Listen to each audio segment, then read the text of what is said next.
Hello friends, good morning to all of you and welcome to study with Gyan Prakash. दोस्तों, आज है 9 मई। आइए शुरू करते हैं आज के दैनिक रोजगार समाचार। लंबे समय से अभ्यर्थी प्रतीक्षा कर रहे हैं कि यूपी पीसीएस 2021 की प्रारंभिक परीक्षा जो कि होनी है 13 जून को, उसको टालने का नोटिफिकेशन कब तक जारी होगा। लेकिन अभी तक इस परीक्षा के टलने की कोई भी सूचना प्राप्त नहीं हो रही है। वहीं पर अगर बात करें तो 26 मई को होने वाली असिस्टेंट प्रोफेसर भर्ती परीक्षा का टलना अब लगभग तय माना जा रहा है। कोरोना के कारण उत्तर प्रदेश उच्चतर शिक्षा सेवा आयोग ने केंद्रों का अभी तक न तो निर्धारण कर सका है और न ही परीक्षा की दूसरी तैयारियां पूरी कर सका है। इस परीक्षा की तैयारी के लिए सैकड़ों अभ्यर्थी प्रयागराज में रुके हैं। उनको लग रहा है कि घर जाने से शायद उतनी अच्छी तरीके से तैयारी न हो सके। आयोग के अध्यक्ष ईश्वर शरण विश्वकर्मा का कहना है कि आयोग की बैठक में ही सर्वसम्मति से निर्णय होगा। वैसे वर्तमान परिस्थितियों में लिखित परीक्षा कराना संभव नहीं लग रहा है। और इसी क्रम में आपको बता दें कि कोरोना महामारी के दौरान त्रिस्तरीय पंचायत चुनाव होने से बड़ी संख्या में शिक्षकों की मौत हुई है।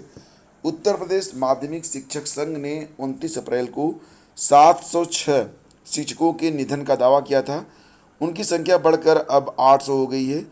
पूरक सूची तैयार करके विभाग को भेजी जाएगी।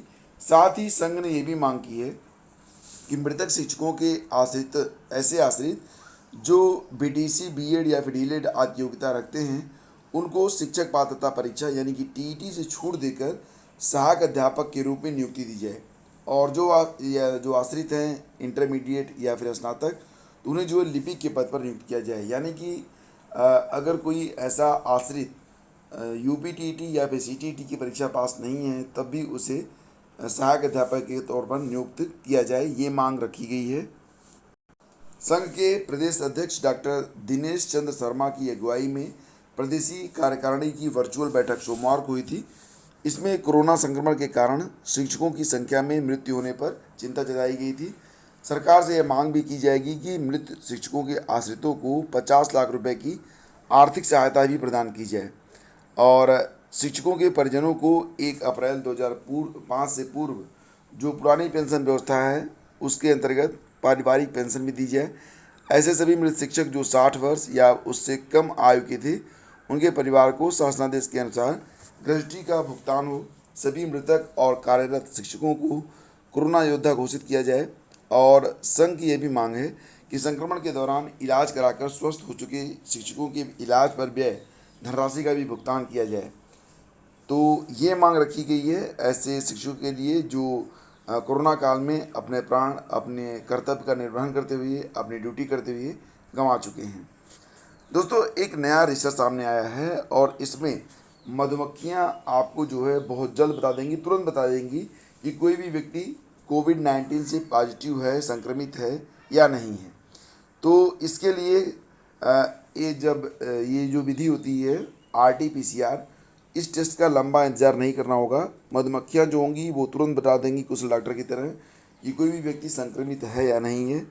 और यह दावा किया गया है डच शोधकर्ताओं के द्वारा।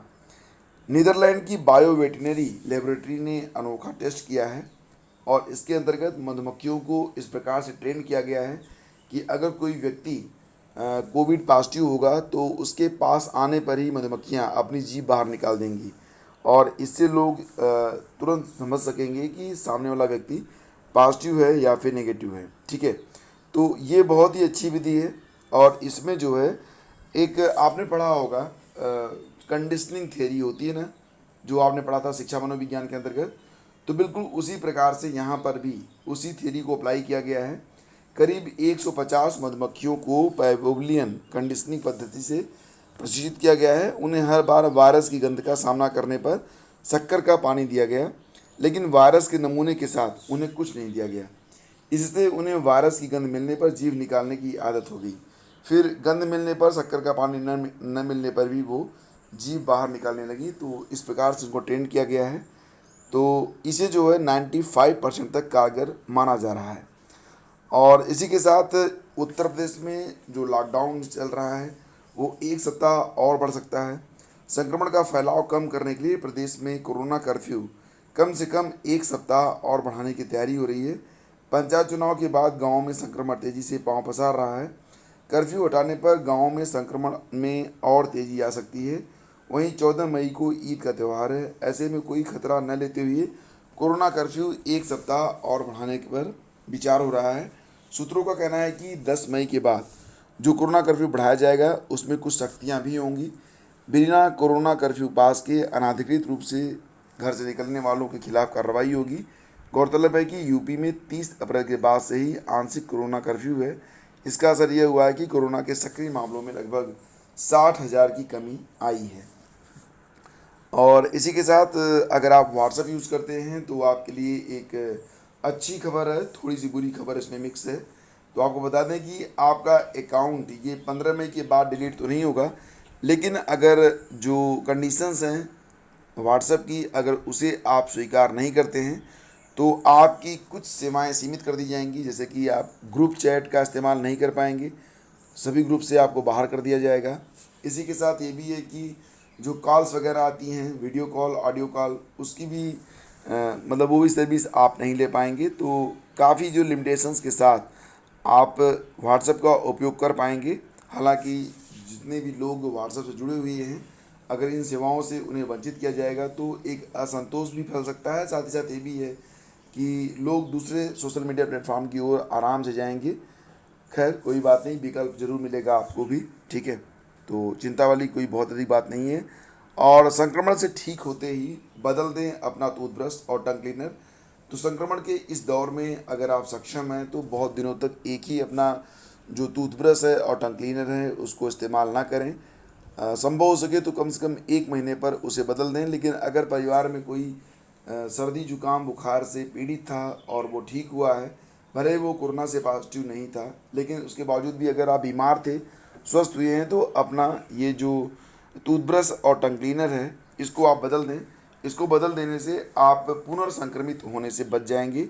दंत रोग विशेषज्ञ डॉक्टर पी उपाध्याय का कहना है कि संक्रमण से ठीक होने के बाद सबसे पहला काम अपना पुराना टूथब्रश और टंग क्लीनर बदलना है, ताकि उसके ज़रिए दोबारा संक्रमित होने से आप बच सकें। तो ये बहुत ही ज़रूरी बात है और लंबे समय से लोग डॉक्टर इसकी सलाह भी दे रहे हैं कि अगर आप बीमार होते हैं तो बीमारी के बाद आपको अपना टूथब्रश और टंग क्लीनर बदल देना चाहिए, ठीक है। तो ये काफ़ी इंपॉर्टेंट है। और इसी के साथ आज का सेशन यहीं पे समाप्त करते हैं। उम्मीद करता हूँ कि वीडियो आपको काफ़ी यूज़फुल और जानकारियों से भरा हुआ लगेगा। और अगर आपको वीडियो पसंद आता है तो इसे लाइक और शेयर भी आप लोग कर दिया करें। बहुत बहुत धन्यवाद।